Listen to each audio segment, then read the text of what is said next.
Hello everyone. So start करते हैं one more question from IIT JAM 2023 memory based question here. Question is from linear algebra. The question says that A is given 4x4 matrix here, then number of Li eigenvector in this matrix here. So as we can see, this one is our block matrix here, right? So block matrix में अगर हम यहाँ से characteristic polynomial लिखें तो यहाँ से ये तो हमारे पास ये ब्लॉक जो है ये तो लोअर ट्रायंगुलर मैट्रिक्स है, सो इसके डायगोनल एलिमेंट्स इसके आइगन वैल्यू हो गए।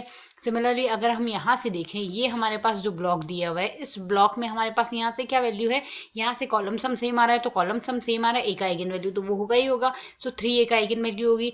साथ ही यहाँ से दोनों कॉलम सेम है, सो इसका डिटर्मिनेंट 0 आएगा इस ब्लॉक का, और जिस ब्लॉक का डिटर्मिनेंट 0 आएगा तो 0 एक आइगन वैल्यू हो जाएगा यहाँ से। सो डायरेक्टली हमारे पास आइगन वैल्यूज क्या आएगी, यहाँ से इस ब्लॉक से तो हमें आइगन वैल्यू 3 मिल रही है। सो अगर कैरेक्टरिस्टिक पॉलिनोमियल लिखने लगे हम यहाँ से, कैरेक्टरिस्टिक पॉलिनोमियल हमारे पास यहाँ से क्या बन जाएगा, एक तो आइगन वैल्यू 0 बन रही है, सो x आ गया, साथ ही आ जाएगा x माइनस 3। यहाँ से एक आइगन वैल्यू 3 आ रही है इस ब्लॉक से, और इस ब्लॉक से दोनों ही आइगन वैल्यू 3 आ रही है, सो x माइनस 3 क्यूब आ गया। ये तो आ गया हमारे पास यहाँ से कॉलम, इसके लिए कैरेक्टरिस्टिक पॉलिनोमियल। अब हमने आइगन वैल्यू, आइगन वेक्टर्स देखने हैं कौन कौन से Li होंगे। सो अगर eigen value x equals to 0, eigen value 0 के लिए देखें तो 0 आइगन वैल्यू के लिए हमारे पास यहाँ से am की वैल्यू क्या आई है, am की वैल्यू हमें यहाँ से फाइंड आउट हुई है 1, और अगर am की वैल्यू है उसके रेस्पेक्टिव हमारे पास gm की वैल्यू भी 1 ही आएगी। कौन सी आइगन वैल्यू के लिए, लैम्डा इक्वल्स टू 0 के लिए। am और gm सेम आ गया, सो यहाँ से लिए इसका जो आइगन वेक्टर होगा, ये आइगन वैल्यू 0 के रेस्पेक्ट में जो आइगन वेक्टर होगा वो तो हमारे पास Li ही आएगा, डायरेक्टली हम कह सकते हैं। अब हमने आइगन वैल्यू 3 के लिए चेकआउट करना है। अगर आइगन वैल्यू 3 के लिए हम देखें, am की वैल्यू हमारे पास यहाँ से क्या आई है, am इक्वल्स टू तो आ रहा है हमारे पास 3। अब हमें यहाँ से gm और चेकआउट करना है।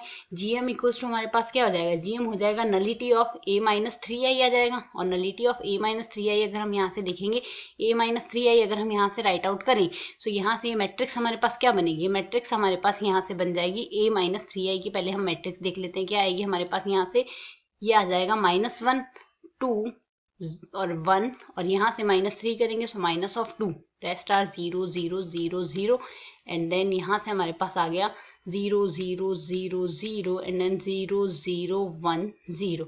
सो देख सकते हैं हम यहाँ से, हमारे पास इसकी नलिटी हमें फाइंड आउट करनी है। सो ये तो पूरी की पूरी 0 आ गई, और साथ ही ये दोनों हमारे पास लीनियरली डिपेंडेंट आ रही है। सो उस वजह से हमारे पास इसके लिए इसकी रैंक कितनी आएगी, रैंक आएगी 2, implies nullity of a minus 3i equals to आ जाएगा हमारे पास यहाँ से 2।